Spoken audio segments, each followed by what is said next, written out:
Assalamualaikum warahmatullahi wabarakatuh. Anak-anak, berikut Pak Guru berikan sedikit penjelasan tentang materi interaksi sosial. Ya. Di mana interaksi sosial ini ada dua syarat pokok yang harus dipenuhi, yaitu harus ada kontak sosial, ya, harus ada kontak sosial baik primer, sekunder, langsung atau tidak langsung. Ini harus ada. Kemudian yang kedua, ini harus ada komunikasi. Nah, di mana komunikasi ini menjadi suatu hal yang penting untuk keterampilan yang harus dimiliki kalian, terutama saat kalian melakukan kontak dengan pelanggan untuk order project TKV. Nah, tentunya dalam komunikasi ada hal-hal yang perlu diperhatikan, baik itu bagaimana cara kita menyampaikan, ya, dalam bentuk gambar, dalam bentuk pesan, dalam bentuk kata-kata, ya, semuanya teristilahkan dalam tiga istilah ini, ya, encoding, penyampaian, lalu decoding. Nah, ini menjadi satu hal yang sangat penting bagaimana bisa menarik perhatian pelanggan sehingga berminat untuk menjadi bagian dari order project DKV. Selain itu, kemampuan dan keterampilan lainnya seperti cara berpakaian, ini juga penting, ya, penampilan itu juga penting. Nah, untuk menguasai komunikasi yang baik dan benar tentunya harus banyak wawasan yang harus kalian miliki. Nah, wawasan ini bisa kalian dapatkan hanya dengan cara membaca. Membaca apa saja, entah itu buku, entah itu melalui internet, entah itu melalui pengalaman, atau kejadian sehari-hari.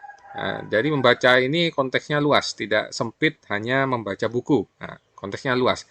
Nah, itu akan memperkaya ilmu pengetahuan, memperkaya wawasan kalian, sehingga terjadi asimilasi di otak untuk bisa menyampaikan sesuatu itu bisa dengan lebih luas, ya, lebih menarik.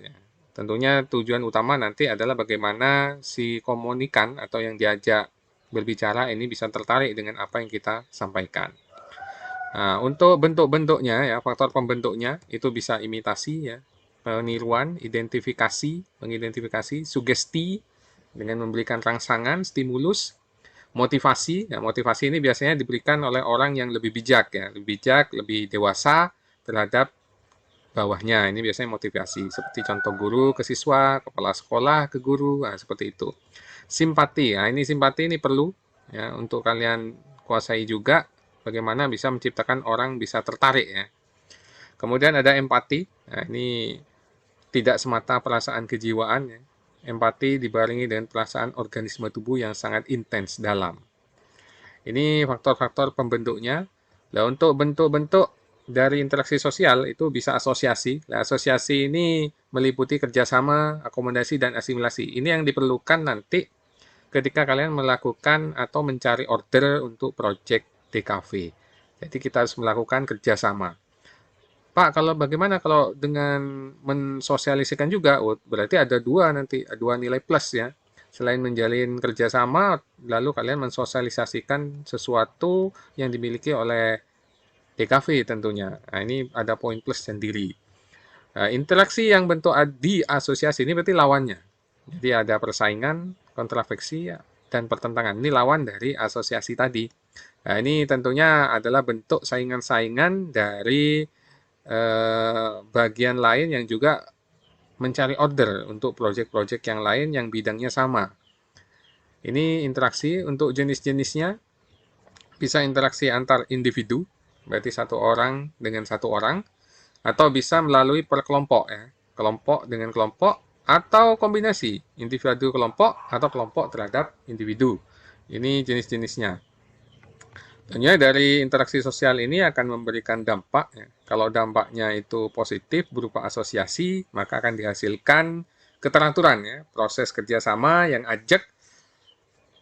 Kalau yang berlawanan, yang negatif, nah ini bisa menimbulkan terjadinya perilaku menyimpang, ya. Jadi penyerapan nilai sosial dan norma sosial yang tidak sesuai nanti akan membentuk kepribadian yang menyimpang. Ini yang perlu kita hindari. Bagaimana cara membangun komunitas? Nah, kalau kita sudah mendapatkan order, maka yang harus kita lakukan adalah mengembangkan atau membangun komunitas sehingga nanti bisa luas, ya, bisa luas interaksi sosial kita dan kita bisa mendapatkan lebih banyak lagi order-order dari para pelanggan. Nah, mungkin demikian dulu sedikit penjelasan. Kalau ada pertanyaan bisa langsung ditulis di kolom komentar.